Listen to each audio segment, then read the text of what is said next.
Hello, everyone. I'm sure I'm not the only Ukrainian, including Ukrainian Americans, who feel betrayed today because of this. I initially read this news in Financial Times and didn't want to believe it because Financial Times is a conservative publication. So I wanted to wait with the reaction. And then I saw this confirmed in other sources. And when the formulation is like this, it means that the statement is coming from within the US government. And my reaction is, are you out of your fucking minds? What? Can you imagine somebody saying something like this to any of the Allied troops or Allied nations during World War II? Oh, please don't target, I don't know, German car factories because this might hike up the cost of cars for the rest of us. Can you fucking imagine that? No, I can't imagine that either, but nevertheless, that is exactly what they're saying. And then there is this insult to injury. So, at one point, a group of Ukrainian activists, kind of more of a Ukrainian activist network, it included multiple groups, released a list of foreign companies who were still doing business in Russia. They rightfully stated that these companies are basically funding the war in Ukraine because they refuse to withdraw from Russia and failed to sever its ties with Russia. And the backlash came like there's no friggin' tomorrow. Oh my God, how could they? It's so offensive. So Ukraine is the bad guy for pointing out that there are companies who are doing business with a terrorist state instead of companies not doing business with terrorist state anymore. No, no, no, no. It's so much easier to go and just blame Ukraine for just being indiscreet and unfair. Mm-hmm. And let's not forget that this is happening at the same time. And this. You're going to seriously tell Ukraine to not target what is essentially a valid military object in Russia, even as Russia is amassing additional troops and is hitting Ukrainian power grid.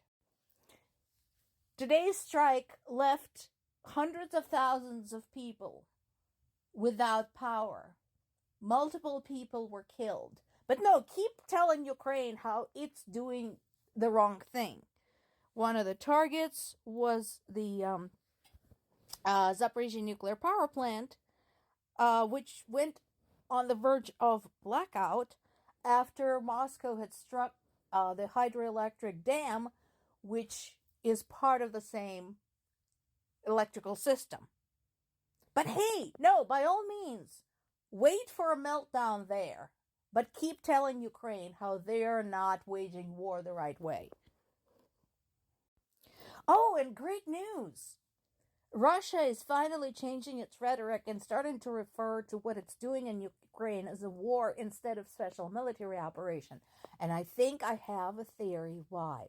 They're running out of soldiers. So this entire 2 years, they arrested and fined people who referred to the events in Ukraine as a war. So now that they flipped, are they going to start arresting people who call it special military operation so that they could beef up their army ranks? This is a small exchange from one of Ukrainian social media sites, basically saying in Ukrainian, we want to live, our neighbors want to see us dead, and our friends want cheap gasoline. That doesn't leave much room for compromise. That is a perfect description of what has happened today. Incidentally, Russian people should feel pretty betrayed too. Russian people should feel pretty betrayed too because of this.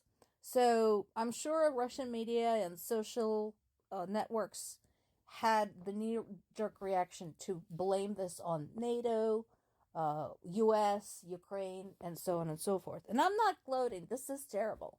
What happened there? People, I think 40 people died. I'm sure lots of people were wounded, terrified, scarred for life, and so on and so forth. You can look this up. Not by now, this is across networks. But here is the interesting thing. Guess who spoke up and took responsibility for this? ISIS. Yep. And the reason I'm saying Russian people should feel betrayed is because only recently Russian government hosted all the terrorist friends, ISIS, Hamas, Hezbollah, Taliban, in Moscow for a gathering. Yep. So apparently ISIS doesn't treat their friends too well. Did you really think that hanging out with terrorists is going to result as anything good for you? Because apparently that is not working. And guess who brought this on you? Your own government.